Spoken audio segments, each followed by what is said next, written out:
Good evening, everyone. Welcome back to On Air. I'm Michael Chestnut. I'm your host. And today I have a special guest with me, Tabatha Perry. Tabatha, thank you so much for being on our show today. Thanks for having me, Michael. I'm really excited about this because we have a lot of ladies who watch this show. And, sometimes my experience is as a man, right? So a lot of times my input will be out there as far as that goes. Tabatha, I went through counseling. I went through a 15 years journey of healing. And then just in the last 2 years, God really broke that down through some great godly counseling. I want to call, she was like more of a life coach than a therapist because she helped me walk this journey. And I know that Tabatha here, she is a life coach, and we're going to talk a little bit about that here. However, I'm excited because I saw such a great change in my life. And whenever you have a change in your life, it just doesn't affect you, but it also affects those around you, right? And once I started having that inner peace with myself and with God, I noticed that falling on my family. And the enemy always had it in my head. You're so messed up. You could never be the leader of your family, right? And so that was part of my journey, was going there. And I realized, I need to work on me. I'm not here to change anybody else, but what I can control is right here. And how do I have that relationship with God? So I worked on that, and it flowed over into my family. And now, not to get my wife's business out there, but she's going through that same journey right now. And I'm excited because I know down the road, we're going to do a podcast together where she can share her journey.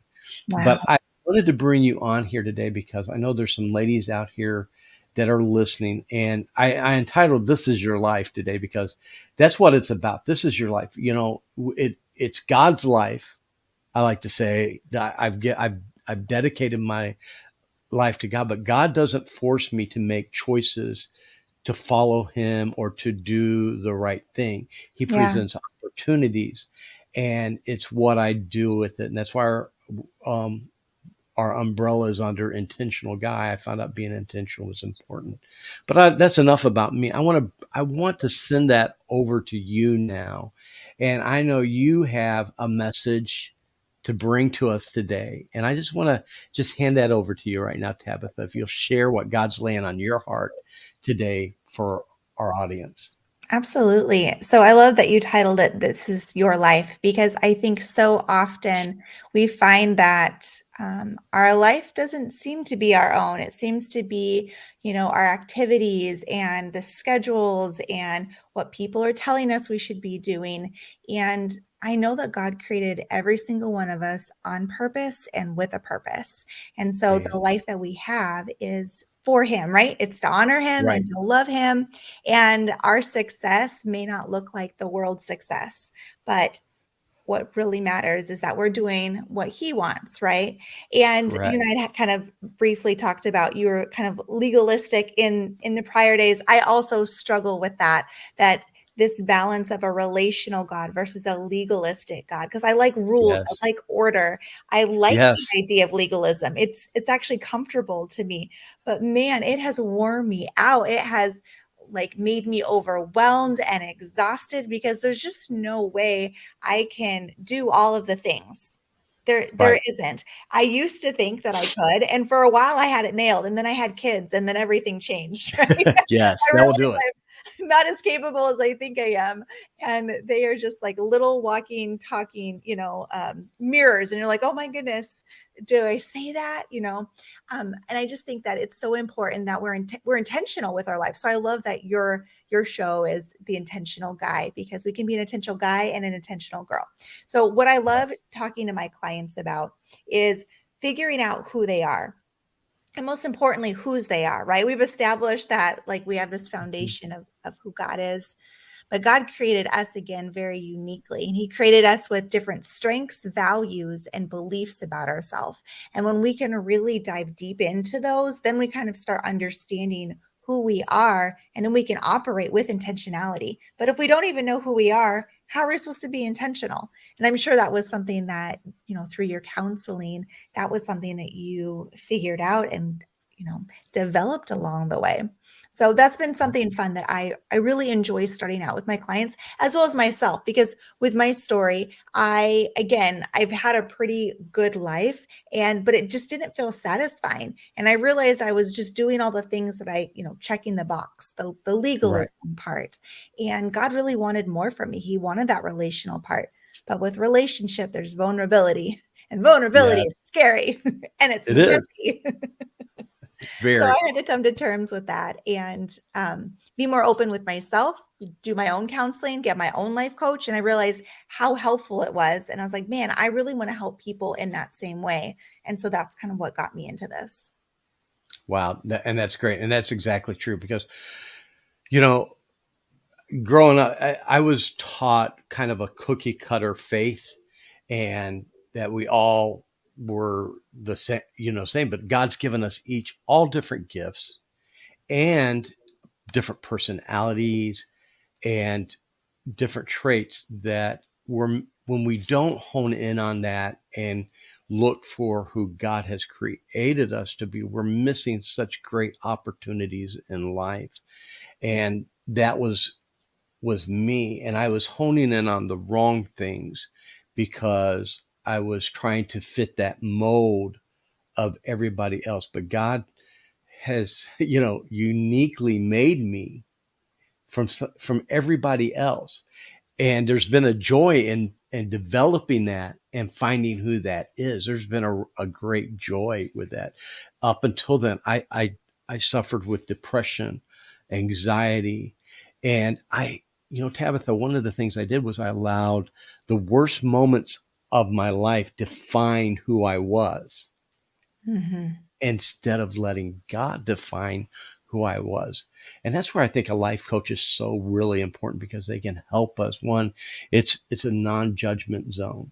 You've got someone who they're Yeah. not, it's not about judging you, but they also have that outside perspective and they hear different words you're saying that you don't realize you're speaking over yourself, but we tend to speak more negativity over us than we do the positive things.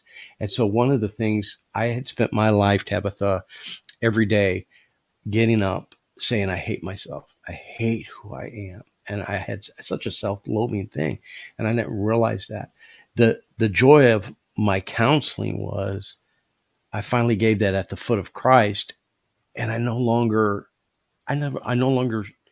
focus on that negativity. Wow. And That's now I great. focus on who God has created me to be in.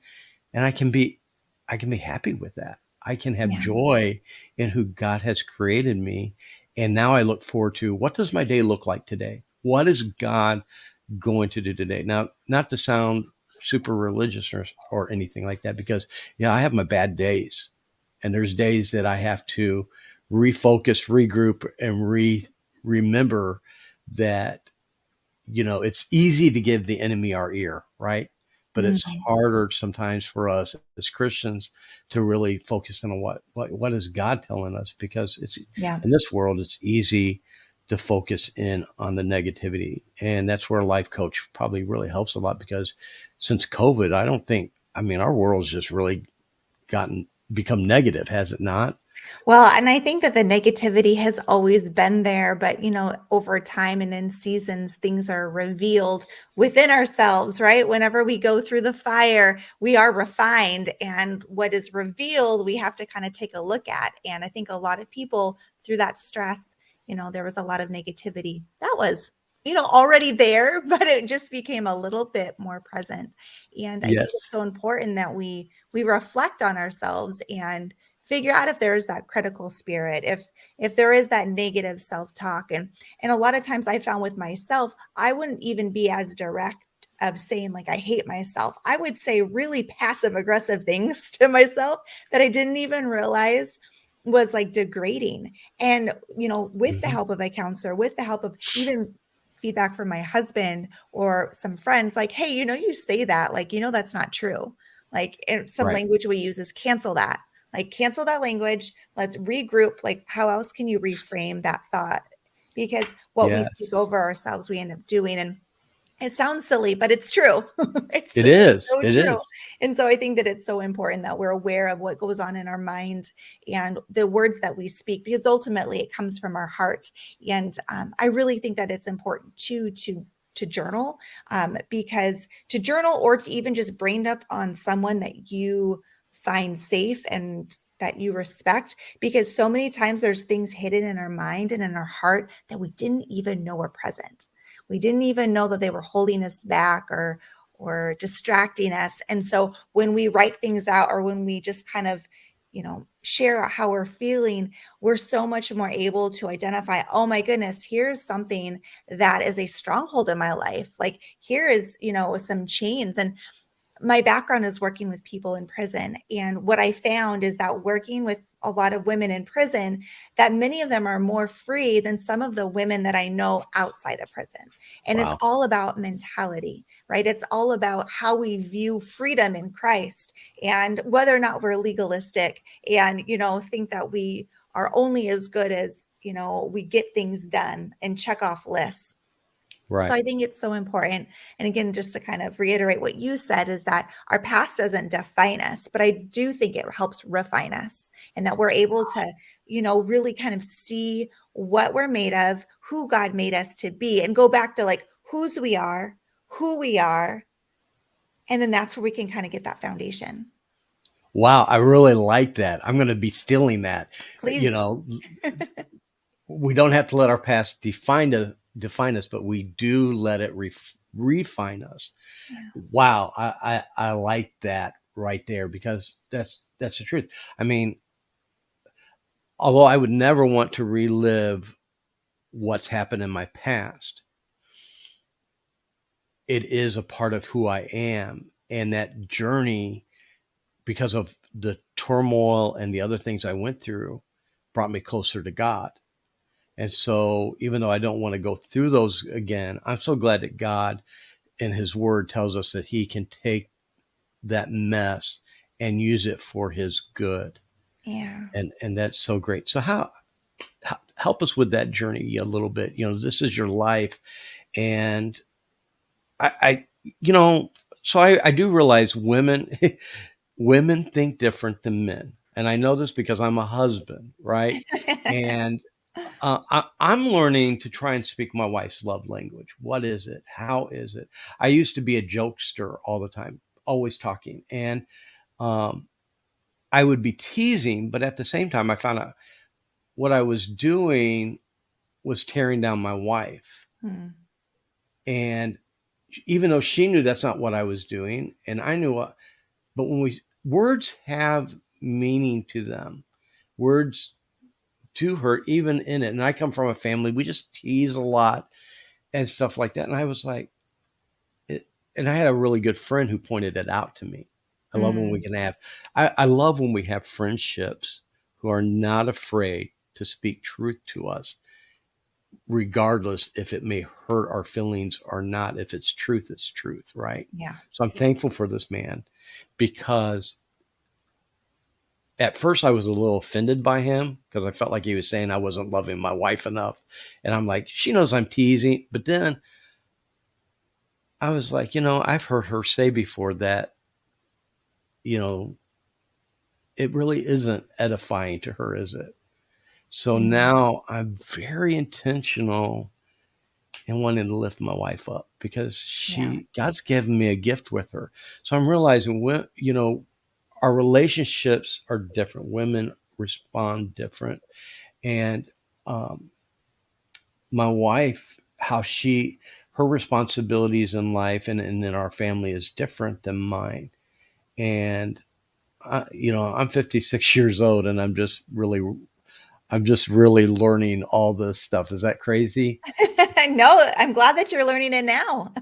Yes, but I want my wife. You know what? I'm happy. I have peace of mind. I want that for my wife, Yeah. and I don't want to be the part that brings her down. I want to be the part that brings her up and lifts her up. But what are some of the battles that um, women, um, battle with self-esteem or with the enemy in their ear? Because I know that's got to be different than what probably my battle is, or some of the men's. Yeah, yeah. God created Adam and Eve and he created them differently. And now each woman and each man kind of is on a spectrum, right? Of like how they operate. Some women are a little bit more masculine and some men are a little bit more feminine, and that's okay. God created them Right. beautifully the way that they are. I think it's so important that women really dig in deep when in situations where they find offense with teasing, and figure out, is it going on in their heart, or is there something with the other person? So my husband also is a jokester, and there are times it is just not appropriate because I know he's just being a jokester because he's uncomfortable and he doesn't want Right. to talk about it. And so it could really kind of like get me frustrated versus like, no, we need to be serious about this and have a conversation. Or I've also kind of stepped back and be like, do we need to be serious? Or can I relax a little bit and joke about it? So I really think that, marriage is hard and it is really about Yes. meeting halfway and just talking about things. I think it's great that you're having this dialogue with your wife, and you're wanting to build her up. And there's teasing that is, building up. And so Yes. sometimes we just have to kind of tweak those words that we're saying to make sure that they're encouraging and having the people that we're around feel loved.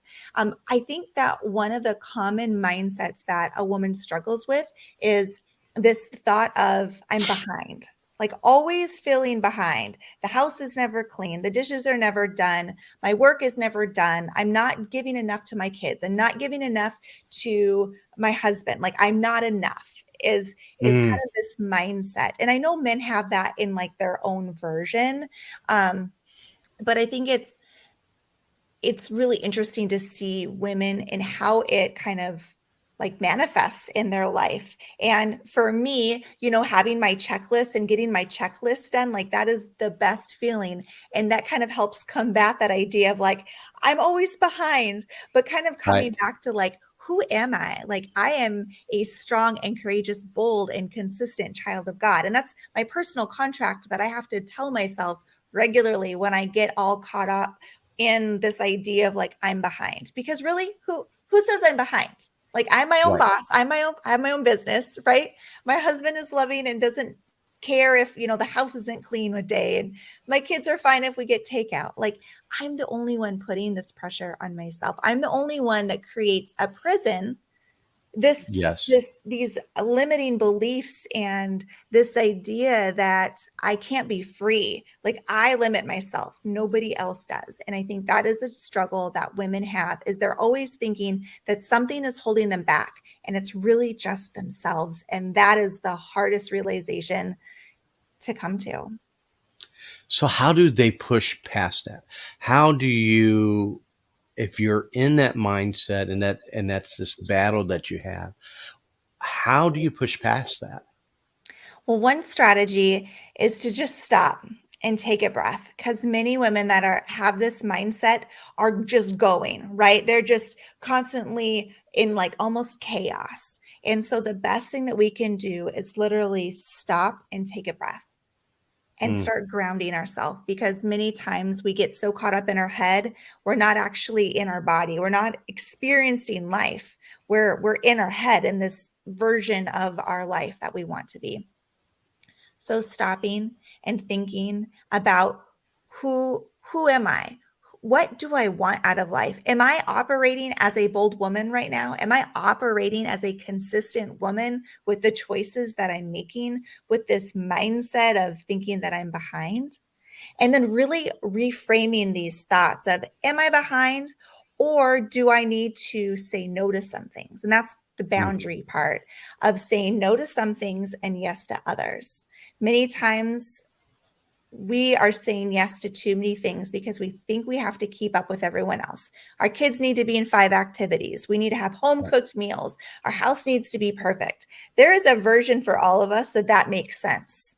But as women, we need to figure out what makes sense for each of us. And that's going to look different for each woman. And so comparison is like, the stealer of joy. Like it will just take all of your joy. So these are just some of the ideas and strategies when women are feeling behind is to stop, take a breath, ground yourself, remember who you are, remember who you want to be, operate from that, look, kind of put on some glasses of like, I want my life to really be loving people and being patient.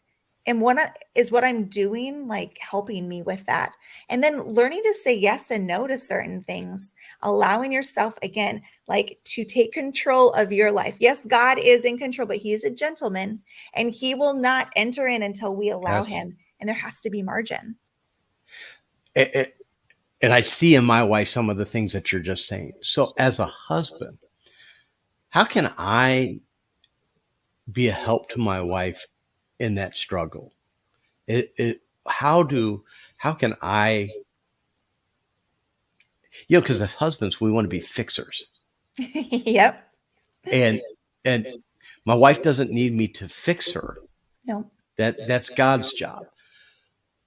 But as someone who loves her Yeah. and wants the absolute best for her, how can I be a good helpmate to my wife during that time?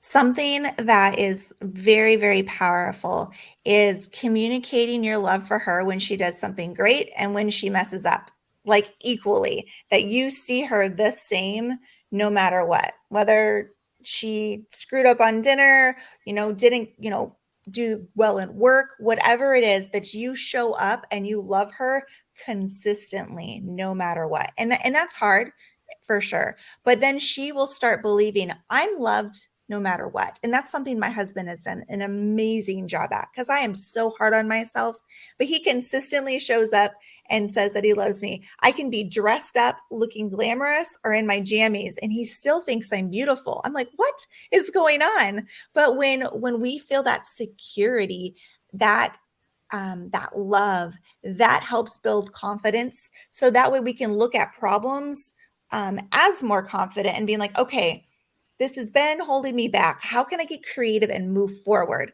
Because really, it's about confidence. We just need to be able to have this confidence to know that we can figure this stuff out. But so many times we just kind of feel weak and sad. And so being able to empower ourselves is really important. Another thing as a husband to do is to pray with her and just pray over her. I love hearing my husband's heart when he prays over me because he says things to God that he doesn't say to me, but I needed to hear them.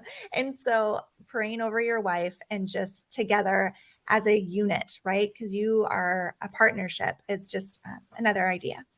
You just smacked me across the face with that one Ah, because the hardest thing I have is praying with my wife. I don't know why, yeah, but she has told me it's the best thing that I do with her. But the enemy has my ear, and I'm ashamed to say it, but it's hard for me to do, and that has nothing to do on her, but all on me because I have that battle, the enemy, because I know the enemy doesn't want me to pray with my wife because that will draw us closer yeah, to each other, right? But I just have that fear, and I think that's a key where we can't live in fear, yeah, because fear keeps us from doing the things that God wants us to do. And so you're mhm. really convicting me here because There was a my word that des- you needed to hear, Michael. And here's the thing: it is hard, but you have shared that you have done hard things.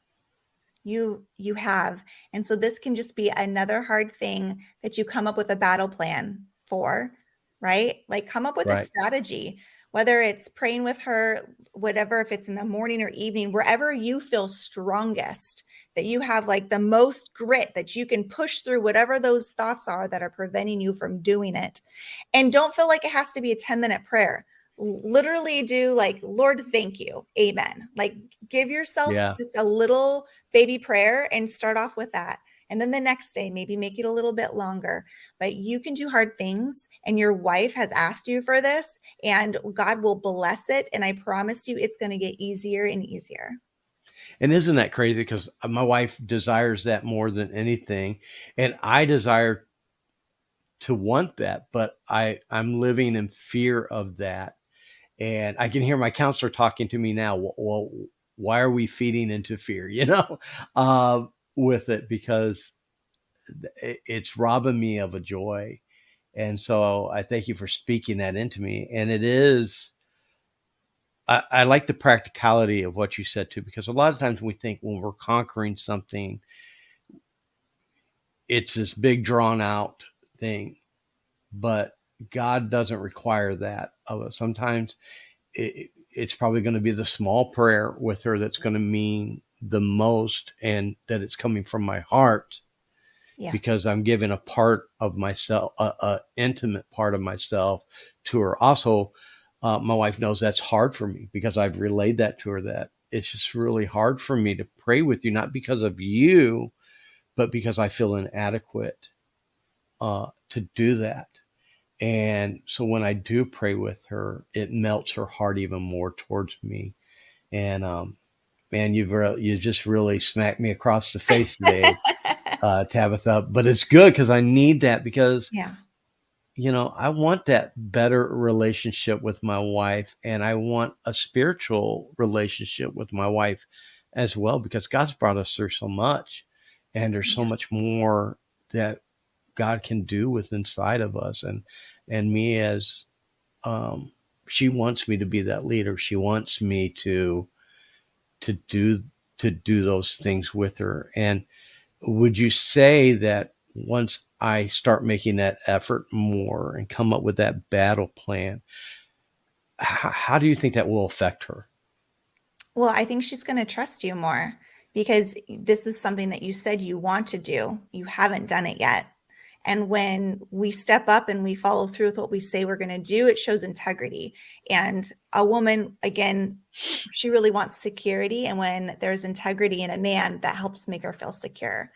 So then she will open up to you too with what she feels, whether you like it or not. I know that's Yes. always like a thing. Like the husband's like, well, maybe I don't want her to open up as much. The thing is then you just have the open communication, and that allows you to the enemy not to be able to sneak in and twist things, twist words and ideas, and just allows more smoothness in the relationship. And at first it's hard, it's rocky. When my husband and I were, first newlywed and we were trying to communicate it has taken so many years for us. And even now, there's different seasons that I'm like, this is a little bit harder than it seemed to be. But then we can get right back to where we were on communicating on where we're at. And even through our prayers, if we're not even sure what to say to each other, praying to God, that just opens up because when we have the Holy Spirit, right, He knows the groans of our hearts. He knows Yeah. those little things that are hidden in there, and He can communicate whether we're speaking in tongues or we're speaking in whatever language we're speaking, right? And so Right. being able to communicate with the Lord together is very powerful. I still feel uncomfortable with it at times, to be honest. But it's one of those things like when I go to the gym, I'm uncomfortable too, but I know the results are worth it. And so Right. it's just one of those hard things that it's like, I don't know if it'll ever feel like completely comfortable for you, Michael, but at least you can just be like, you know what, it's worth the hard work. And um, that's that's Well, good. and it's something that I know that needs to be done. And sometimes uh, we don't want to do the hard work to get there, because we don't want to face it, and it's worth facing it, and it's worth doing. So I thank you for encouraging me with that, because that is something that I need to work on, that I want to work on. But then it's not enough just to sit on here and say, hey, I'm going to do this, because I've done that plenty of times, but then I've let the enemy have my ear, and I've shied away from it. And Okay, well, so, let me help you walk through this then. This is what I do with my clients because I'm a very practical person. So, right, when do you want to pray with her? when do I want to pray with her? That Mhm. and that's a great answer, because uh, Do you want to pray with her we today? pardon me. Do you want to pray with her today? Yes. Is she around? Can you pray with her right now?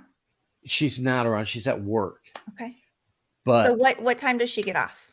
she gets off at 5. So she At gets home 5. about 5:30, 5:45, somewhere in that time So frame. why don't you set an alarm on your phone for 5:45 and have it say pray with my wife. Mm. And all you have to do is, dear God, thank you for this woman. Amen. You do not have to do a big prayer at all. A Okay. little baby prayer at a certain time. And then decide how you feel about it. Okay.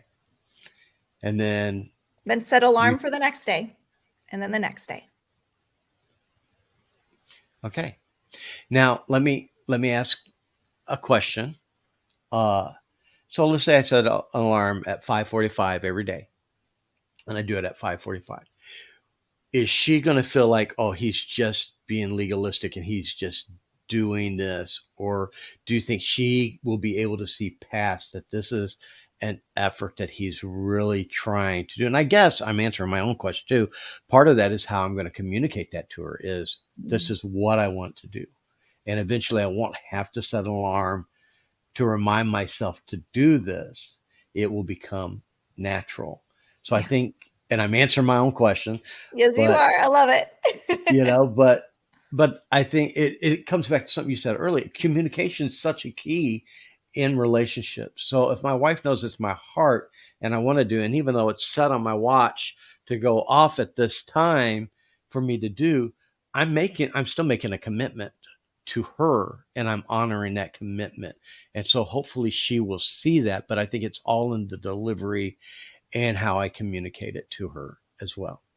Yes, and I think it's so sweet that you're wanting to make sure that she sees your authenticity with it.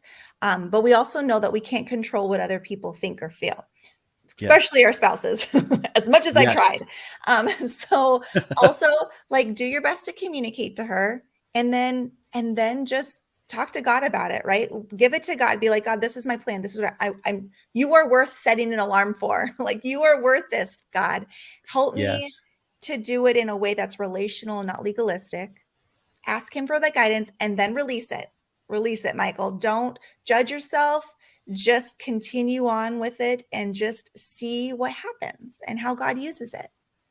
That's great advice. That's real. I receive that. That's great advice. Uh, because I tend to will sit back and judge how did that go, and then that opens a door for the the self talk that tends not to be very helpful. Yes, I know. And I'm an overthinker as well. I like to think about thinking and all the thoughts. But taking those thoughts captive, right? And just being like, nope, I did it. I'm done. Okay, what's next? Right? Almost maybe have another thing to do right after it just to kind of help distract yourself because those distractions can be really helpful at times when our brain wants to overthink and it's not helpful. Yeah. And I hope as my listeners are listening to us have this conversation here, you just kind of saw a glimpse of what a life coach does with someone and how they help them walk through the process to reach the goals that they that you want to reach. Because sometimes on our own, what we need is an encouragement and a game plan that's not in our wheelhouse. And that's where a life coach like Tabitha here comes into play and gives us something. And it's all dependent upon how we receive it and want to do it. I could have this conversation with you, and it's an empty conversation if I don't follow through with what you just said. And so my phone's way over there, or I would do it right now. But as soon as we're done with this podcast, I'm going to go and I have to do it. I'm going to go set the time for 5:45 prayer with my wife today. And so to my listeners, sometimes you see life coaches online. You're like, uh, it's a gimmick or it's what have you. It's not. This is exactly you just. I think we just illustrated what you kind of do and how you kind of help people to become the to have the best life that they can have, by having these conversations and learning to be authentic in our life. Mhm. So, Tabitha, thank you so much for helping me today You are so for welcome, Michael. for that. And before we kind of sign off here, I want to ask you, can you give us a little plug in for how can people reach out to you? Uh, how can they reach you? Let's say I've got some people here that say, man, I need a life coach, and I already would recommend you because you're helping me right here online. What is How can they reach you? Sure. So I can be reached on my website so they can get more information at tabathaperry.coach. I'm also on Instagram and Facebook at Tabatha Perry Life Coach. And I have a podcast as well called the Life Edit Podcast with Tabatha Perry, which I'm very, again, very like legalistic, try not to be, but practical. So I like my lists. I like here's some very easy, small steps to take in order to make your life like the best that it can be and step into your God-given potential. So those are Yes. some ways to find me and learn more about. And I'll be honest with you, I'm a list person too. And I love what you just said because having a list doesn't make you legalistic. It's what you do with the list. Yeah. If the list oversees God in the moment, then that's a problem. Because sometimes I have a list that's a guideline, but then sometimes God comes in and changes my list. And God's like, Yes. I've got something So else for you to frustrating, but do. yes. Yes. But that's what we're talking about here. And so because lists are great to have. They're very organized, keep you going. But then sometimes you have to know when God's speaking and he says, hey, I have something better planned for you Yeah. today. And so I need you to set your list down and invest in this person. So, well, Tabitha, thank you so much for being with me today. I'm going to go ahead. We will have in the descriptions the websites and links where you can reach her at and go check out our podcast as well. But Tabitha, once again, thank you so much for being with us on our show today. And Yes. I'll Thanks for let you having know me, how Michael. and I'll let you know how the prayer thing goes with my wife. And Please do. I'm committing to you and my audience that Yes, yes, I'm going to do this. Hold me accountable, everybody. I Hold me will. accountable. So, all right. So to all my listeners, until next time, I'm just going to tell you, keep being intentional. We'll talk to you later. Thank you.